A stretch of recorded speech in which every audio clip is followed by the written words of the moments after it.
ça soit pour un sujet en particulier ou pour en apprendre plus sur un autre sujet qui vous intéresse. Les formations continues. Donc, les formations continues, c'est aussi des séances qui sont données 1 à 2 fois par mois par nos conseillers. Tout ce qui est support, donc technique, applicatif, fonctionnel, on est disponible et on est là pour vous au besoin. Soutien et mise à jour. Donc, comme on le sait, il y a soit des mises à jour majeures ou mineures que selon le type d'offre de service sélectionné est inclus ou pas dans vos offres de services. Puis les bilans de santé fonctionnels ou techniques qui sont faits aussi à la demande et aux besoins selon ce qui est requis pour votre entreprise. Prochaine étape. Donc, pour le conseiller en direct, le conseiller en direct, c'est sensiblement comme le webinaire, mais je vous dirais que pour ce cas-ci, ce qu'on encourage, c'est vraiment une participation globale des participants. Donc, n'hésitez pas à lever la main avec la petite fonction de la main levée dans Teams ou sinon juste poser une question de vive voix lorsque Joubin présente. Comme on dit, ce n'est pas nécessairement très formel, c'est plutôt informel comme séance, puis on encourage les gens à poser leurs questions ou à interagir entre eux pour avoir un échange de connaissances, puis aussi un échange avec Joubin pour ce qui est du côté plus fonctionnel ou technique. Puis comme ça, on va vraiment essayer d'entraider chacun, puis nous trouver la meilleure solution et les bonnes pratiques pour ce qui est de nos questions, puis de nos règles d'affaires ou comment je dirais, nos demandes ou nos intérêts par rapport à la solution. Donc, pour ce qui est du reste, je vais laisser Joubin, notre consultant senior, poursuivre avec le webinaire.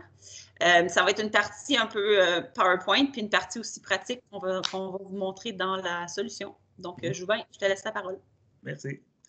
Alors, je me présente, mon nom c'est Joubin Moafek. Ça fait plus de 10 ans que je suis conseiller implantation CRM et ça fait 6 ans que je suis chez Gestisoft.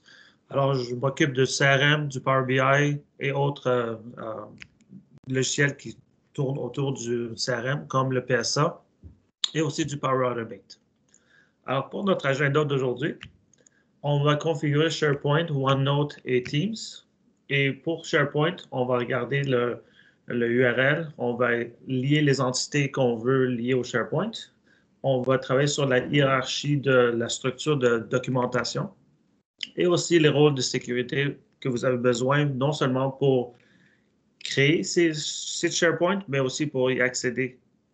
Par la suite, on va configurer OneNote. On va sélectionner les entités qu'on veut aussi inclure dans ça et où le trouver dans le CRM. Et finalement, on va regarder la configuration de Teams. Alors, non seulement il va falloir qu'on fasse une configuration dans le CRM, mais par la suite, dans Teams, je vais vous montrer 2 façons qu'on peut l'utiliser. Un, les tableaux de bord, et aussi un vue spécifique que vous voulez avoir pour une entité. Alors, si vous avez des questions, levez la main. Alexandra va vous signaler, puis vous pouvez demander vos questions. C'est un webinaire informel, alors n'hésitez pas. Good? Est-ce que vous avez des questions à date? Parfait. Là, je tombe dans le CRM. Ici, ça, c'est un environnement de démo que j'ai. Et là, pour la configuration de SharePoint, alors, on va aller dans les recherches, dans les paramètres. Et là, dans les paramètres, on s'en va dans le Document Management, la gestion de documents. Et ici, on va configurer SharePoint. En cliquant ici, il va vous demander pour un site de SharePoint. Alors, une site dans SharePoint, c'est où est-ce qu'on veut que les documents soient... alors, un instant, je vais attendre qu'il pousse pour que je vous montre. C'est l'endroit des documents qu'on va trouver sur SharePoint. Alors ici, si vous avez online ou on-prem, vous pouvez le choisir, mais la plupart des gens, c'est online. Une fois que vous êtes rendu ici, il va vous demander pour le URL de votre SharePoint. Alors, ouais, ici. Alors, je vous suggère de créer un site SharePoint. Alors, on va faire ça tout de suite. Alors, quand vous êtes dans votre CRM, juste à besoin de cliquer ici. Ici. Et vous pouvez aller dans votre SharePoint.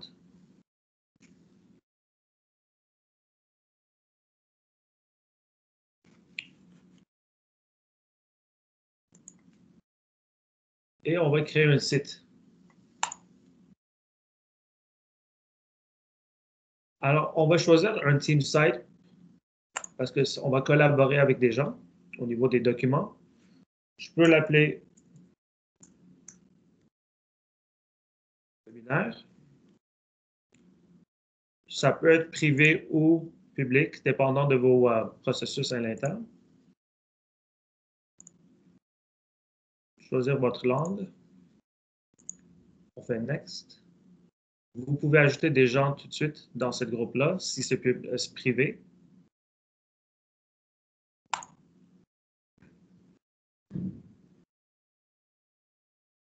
Et là, vous avez votre site qui a été créé. Et là, c'est le URL que je parlais, c'est celui-là. On va copier cette adresse-là. Et on retourne ici. Et on va coller le URL qu'on vient de créer qui est relié au site.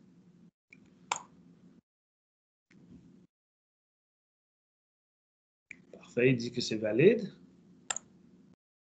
Alors ça, c'est la première partie. Une fois qu'on a fait ça, on voit que OneNote, il est prêt à être intégré. Alors, on ne va pas le faire pour tout de suite parce qu'on n'a pas fini avec SharePoint. La deuxième chose qu'il faut faire pour SharePoint, c'est de gérer les paramètres.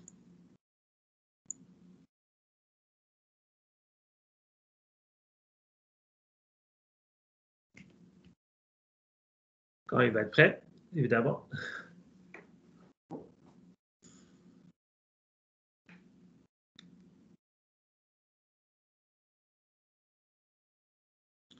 Et là, il nous donne la liste des entités qu'on peut activer pour SharePoint. Alors, par défaut, il nous donne des suggestions, mais on va les enlever. On veut juste garder, disons, compte et opportunité. Alors, je vais les enlever.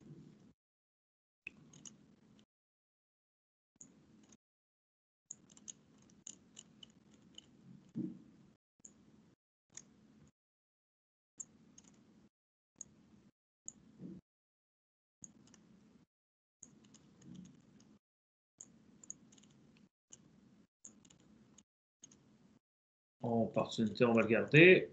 On va enlever le reste.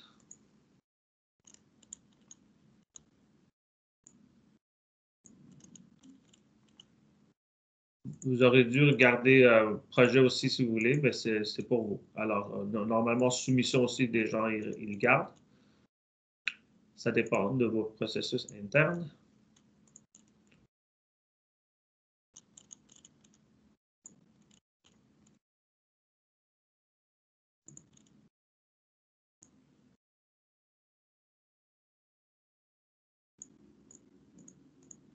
Bon, OK.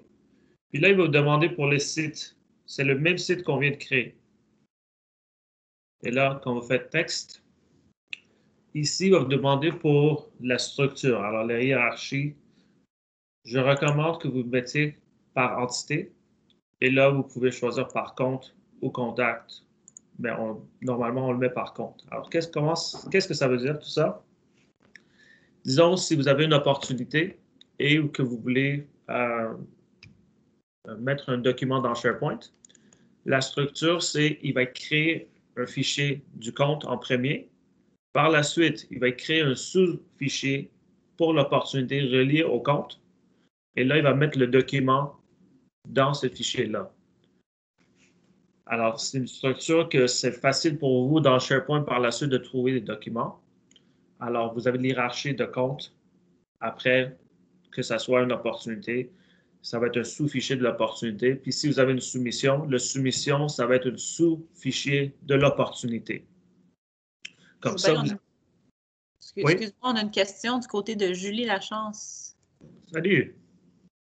Oui, bonjour Joubin. Et je me demandais juste si c'était possible de faire plusieurs intégrations avec SharePoint ou c'est juste une principale, là, puis avec différentes entités. Bonne question. C'est une intégration par CRM. Alors, si vous avez une production puis un sandbox, vous pouvez faire une intégration avec la production et une intégration avec le sandbox. Comme ça va vous permettre de faire des tests, si vous voulez, dans Sandbox, puis vous allez savoir comment ça fonctionne et si vous avez les bons droits et tout ça. Ça, c'est super utile de le faire.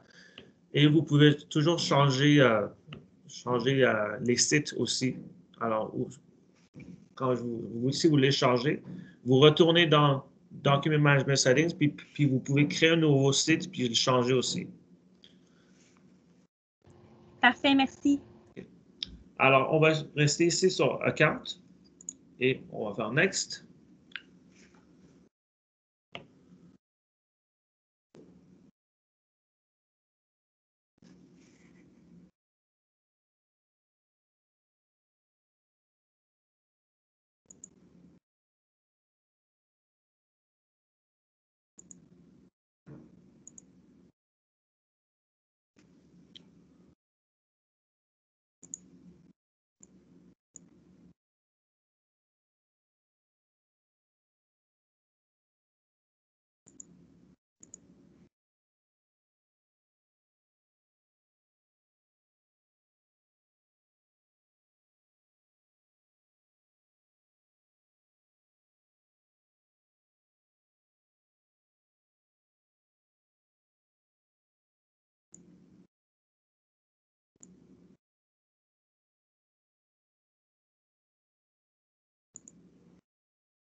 Bon, voilà.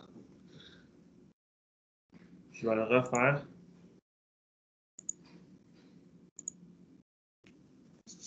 OK, là, c'est bon. Là, vous voyez, on a 2 succès pour Account et Opportunity. On va finir ça.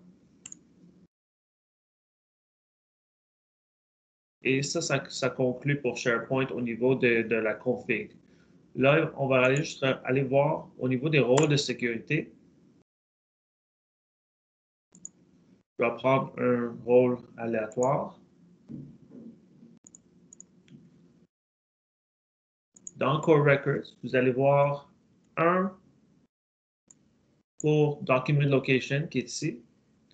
Ça vous donne le droit d'ajouter des documents dans un des sites de SharePoint dédiés par le config qu'on a fait. L'autre, c'est SharePoint Site. Ça, c'est pour la création de sites dans SharePoint. Alors, si vous êtes admin ou quoi que ce soit, vous pouvez le voir, mais sinon, si vous cliquez sur Créer, vous pouvez en créer aussi. Alors, SharePoint Site, puis Document Location, ça, c'est les 2 rôles nécessaires pour y accéder au SharePoint pour inclure des documents. Alors, ces deux rôles de sécurité sont super importants. Est-ce qu'il y a des questions sur SharePoint avant qu'on continue sur le reste? OK. Là, je vais vous montrer dans SharePoint, dans CRM.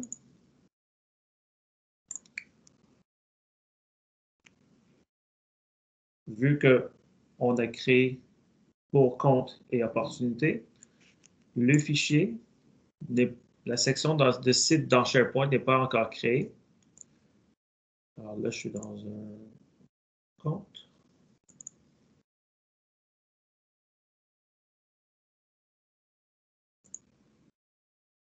Dans la section de documents, ici, je peux faire un upload d'un fichier.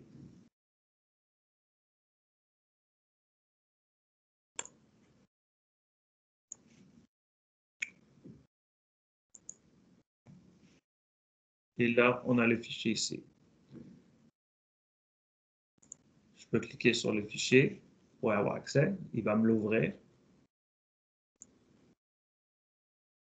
Et ça, c'est directement dans SharePoint. Si je clique sur Open Location,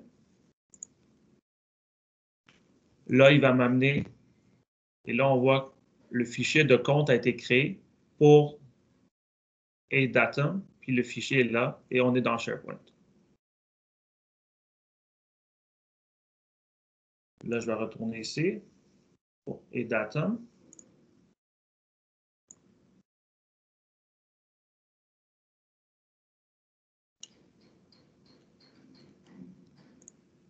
On va aller dans Opportunité.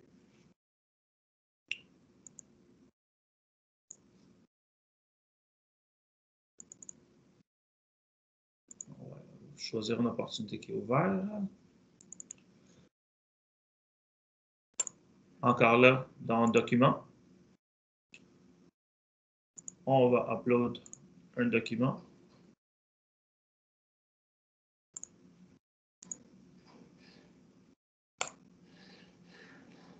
Voici notre document. Si je clique sur Open Location, on a le compte. Après, on a l'opportunité et on a le fichier. Alors, c'est ça, la structure qu'on a activée tantôt, que opportunité est un sous-fichier du compte. Et on voit les numéros par la suite. Ça, c'est le grid qui va vous identifier dans SharePoint. Si jamais je veux aller dans le fichier de compte, je peux le faire aussi. On voit qu'on a un fichier opportunité. Et dans compte, même si j'avais créé un fichier d'opportunité, là, j'ai deux comptes qui sont ici. Alors, je n'ai pas besoin de créer un compte puis une opportunité. En poussant un document dans SharePoint dans l'opportunité, il va créer les fichiers parents. Alors, je vais fermer tout ça.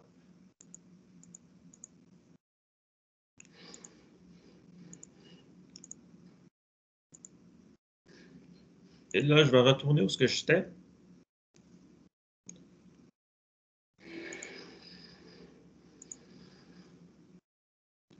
OK. Et là, pour OneNote, OneNote et Teams sont seulement possibles si SharePoint Online a été intégré. On ne peut pas choisir OneNote seul ou Teams tout seul. C'est les prérequis pour OneNote et Teams, c'est SharePoint. Alors, en premier, il faut activer SharePoint, faire les configs, assurer que ça fonctionne bien. Une fois que ça c'est fait, là, on peut intégrer OneNote.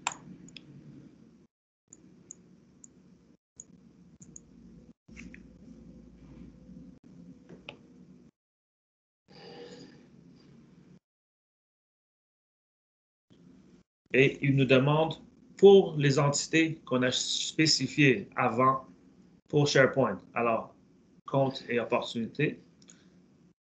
C'est pas parce que OneNote est juste fonctionnel avec compte et opportunité, c'est parce qu'on les a activés pour SharePoint. Et là, je peux dire parfait. Et il faut rentrer dans la personnalisation.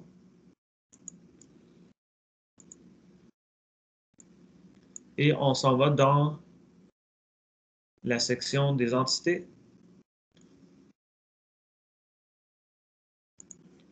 Je vais aller voir le compte.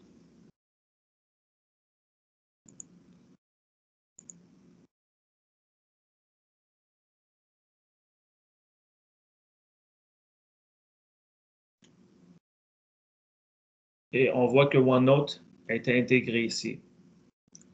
Alors, même si j'ai fait le config de OneNote pour compte et contact, pour compte et opportunité, je peux toujours l'enlever ici et je n'ai pas besoin de repasser par le paramètre de l'intégration de OneNote. Je peux juste l'enlever ici. Mais sinon, quand je fais le config, automatiquement, il va mettre le checkbox ici. Alors, c'est important de juste vérifier que OneNote a été sélectionné. Par la suite, si je m'en vais sur le formulaire du compte,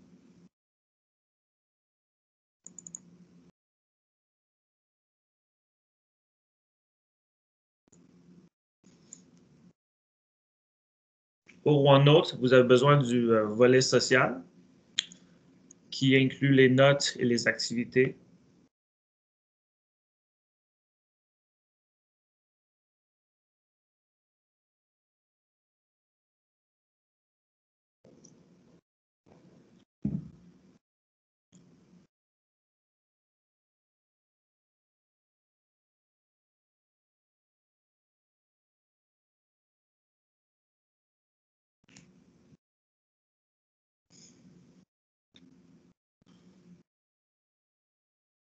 Alors, en double-cliquant sur le volet social,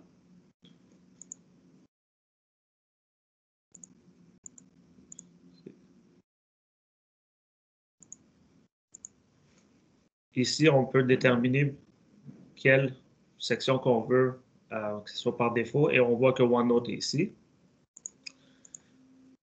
On va aller dans le compte.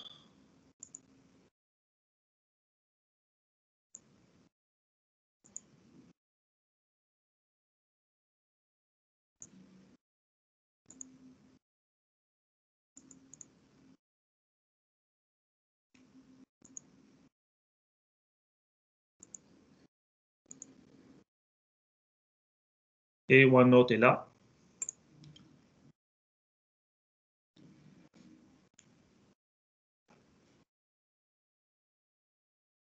Et là, vous pouvez créer votre note associée au datum. Et à partir d'ici, vous pouvez faire des partages ou quoi que ce soit. Alors, au niveau de OneNote, c'est assez simple comme config. Puis après, vous avez toutes les fonctionnalités Alors, on s'en va. S'il n'y a pas de questions, je vais continuer pour Teams.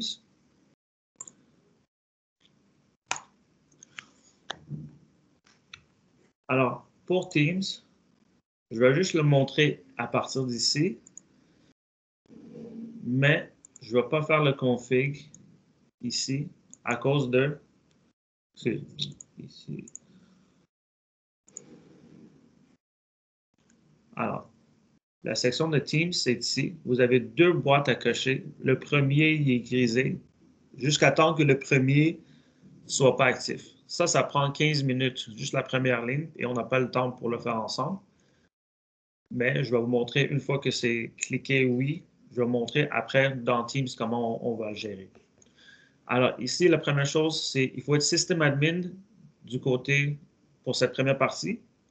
Pour la deuxième partie, on a besoin d'être admin du tenant de Office 365. Alors ça prend quelqu'un de Office qui va le faire pour la deuxième partie. Une fois que ça c'est fait, là, Teams et Dynamics vont être liés ensemble. Et là, je vais choisir mon Teams perso ici, juste pour vous montrer comment on le fait. Alors, vous avez deux choix. Ici, dans la section des apps, je peux intégrer le app de Dynamics pour avoir une vue de Dynamics sans être obligé d'aller sur le CRM. Alors ici, je peux juste cliquer Dynamics et on voit qu'on a une application Dynamics. Moi, je l'avais déjà configuré parce que c'est le mien, mais je vais vous montrer, une fois que vous cliquez sur OK, il va faire le lien.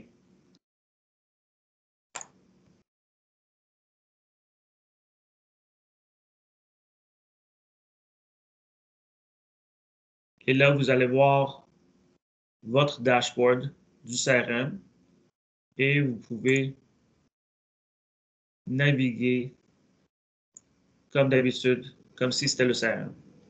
Si jamais vous voulez changer ou si vous avez plusieurs environnements, dans la section Settings, c'est la même question qu'il va vous demander au début quand il va ajouter l'application que je n'ai pas été capable de vous montrer. Vous choisissez votre environnement. Par la suite, vous choisissez l'app. Alors, on a plusieurs apps par application. J'ai choisi celui d'opération et je sauvegarde. Si jamais je veux changer, j'ai juste simplement besoin de changer l'environnement ou l'app. Je sauvegarde et quand je reviens ici, je vais avoir les données et le CRM associé. Et on voit le nom de l'app qui est ici, en haut. Et je peux naviguer où je veux aller, comme si c'était le CRM. Alors ça, c'est super utile pour les gens de vente qui travaillent beaucoup dans Teams et qui collaborent avec beaucoup de personnes, qui ne peuvent pas partir d'un système à un autre. Ils peuvent simplement avoir l'application ici. Puis une fois que l'application a été activée, on peut le voir ici. Si jamais vous allez dans une autre section, En cliquant ici, vous allez avoir tous vos apps qui sont ici. Sinon, on peut simplement ajouter une vue d'une entité dans une équipe. Alors, si je m'en vais dans la section de Teams,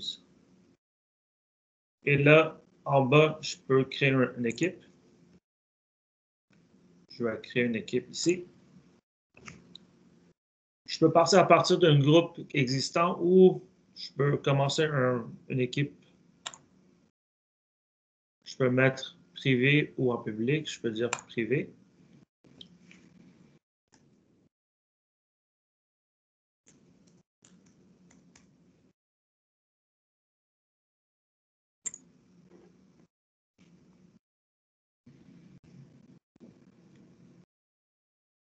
Je peux ajouter des gens.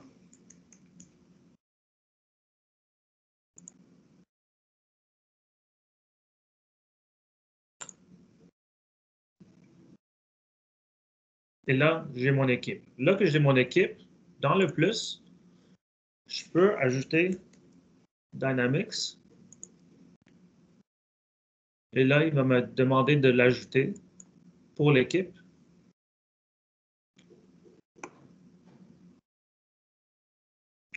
Et là, il va me demander pour quelle entité. Alors, je peux avoir la liste d'entités. Je peux demander, je peux dire contact. Puis, j'ai la liste des vues. Je peux dire My Active Accounts. Sauvegarde.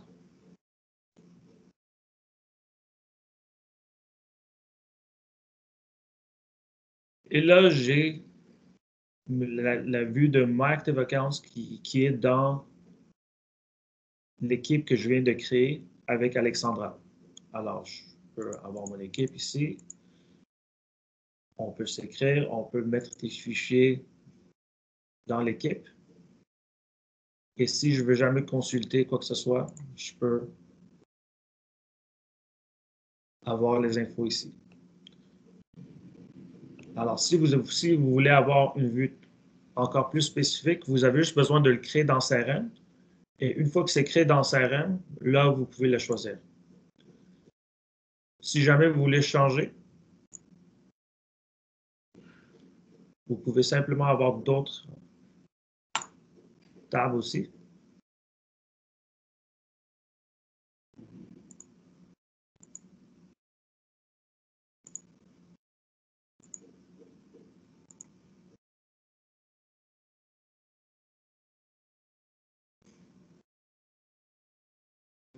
Alors, je peux avoir My Active Contacts, My Accounts.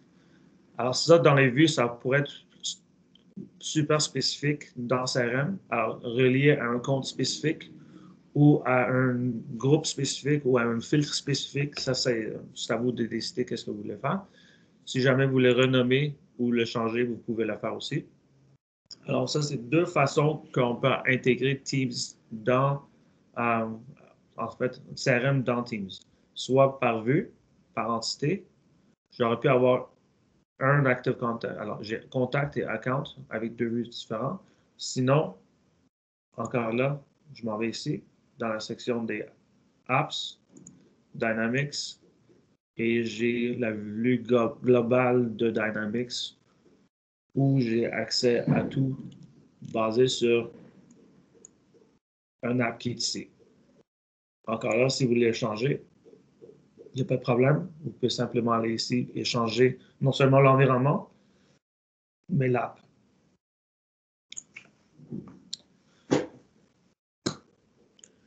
Une chose à noter, quand vous voulez faire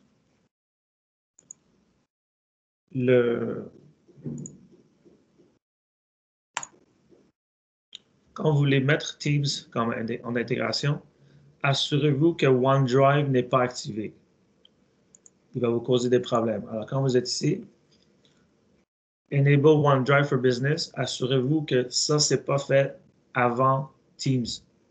Il va vous donner des erreurs, puis il va falloir que vous désactivez OneDrive pour continuer Teams. Après, vous pouvez le remettre. Mais OneDrive et Teams, ne s'entendent pas bien au niveau de l'intégration, au moment de l'intégration, mais une fois que c'est fait, là, ça va. Alors, l'ordre des choses, c'est SharePoint. Là, c'est OneNote ou Teams, ou après Teams ou OneNote. Et finalement, vous pouvez faire OneDrive for Business. Là, je vous laisse la place pour poser les questions. On a fait le tour des configs et l'application de SharePoint, OneNote et Teams. Vous voyez que ça ne prend pas beaucoup de temps pour le faire, mais après, les avantages sont énormes pour votre entreprise au niveau de pousser des documents dans SharePoint à la place de garder sur CRM parce que ça va libérer l'espace sur les serveurs CRM. Après, au niveau de prendre des notes au niveau OneNote et par la suite le partager à place de donner de demander aux gens de regarder toutes les notes, vous pouvez le faire à partir de OneNote. Et finalement, Teams, pour les gens qui ne veulent pas basculer entre CRM et Teams, vous pouvez simplement avoir le CRM dans Teams.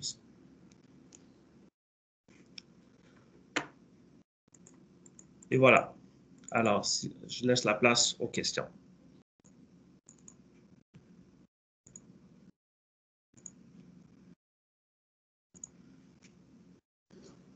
Ça veut dire que tout le monde a bien compris?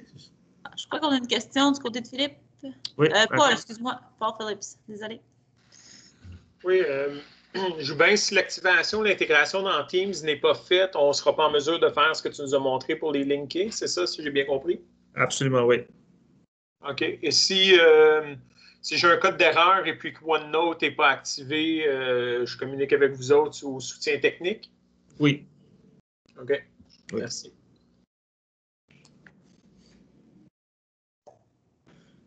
Il faut juste qu'on soit admin, puis on soit aussi en contact avec le admin du tenant. Alors, c'est une chose d'être admin CRM ou admin, global admin de Office, mais on a besoin d'être admin du tenant aussi. Alors, ça, c'est important. Et assurez-vous que OneDrive n'est pas activé avant.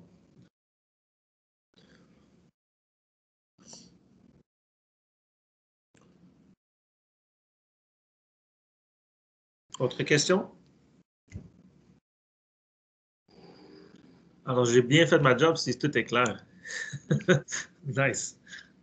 Est-ce que certains d'entre vous prévoyaient faire l'intégration SharePoint d'ici 2021, d'ici la prochaine année? Est-ce que c'est quelque chose qui vous intéresserait de votre côté? Du côté d'Innovlog, c'est sûr que oui. Okay. C'est quelque chose qu'on va mettre en place à début 2021. Là. Moi, je vais m'assurer de faire les connexions, mais c'est clair qu'on veut développer cet aspect-là.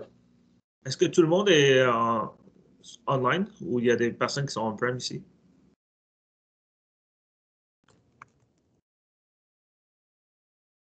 Est-ce que tu posais la question à Paul? À tout le monde. Je veux savoir si... OK. Est-ce qu'il y a quelqu'un qui est sur on-prem? Alors, tout le monde est sur online, alors il ne devrait pas avoir de problème online. Si votre SharePoint ou votre CRM est on-prem, là, il va falloir avoir certains accès du côté TI pour donner accès au site et savoir le URL direct. Parce que si votre SharePoint n'est pas online, il va falloir que vous n'allez pas être en mesure de créer un site comme j'ai fait et aussi de trouver l'URL facilement. Il va falloir que vous faites signe à votre TI de vous créer un site et par la suite, vous donnez les accès. Une chose à noter aussi au niveau de SharePoint, les rôles de sécurité pour le site sont gérés par SharePoint. Alors, il y a une chose du côté CRM de qui a accès pour y accéder à partir de CRM, mais disons que quelqu'un n'a pas le CRM, il y a juste les accès SharePoint. Du côté SharePoint, on peut aussi accéder aux documents. Alors, on a les rôles à gérer à partir de CRM, puis les rôles à partir de SharePoint. Si vous ne voulez pas que les gens qui ne sont pas dans CRM accèdent aux documents du site CRM, il va falloir que vous gérez ces rôles-là dans SharePoint.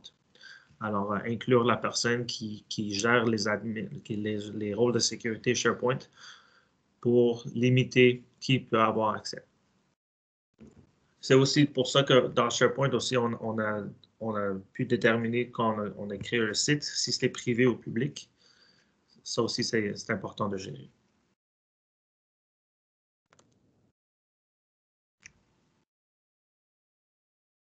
OK. Est-ce que, j'ai une dernière question, Joubin.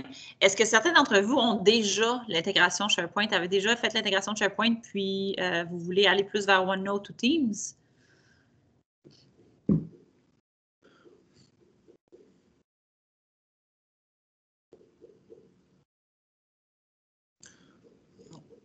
OK.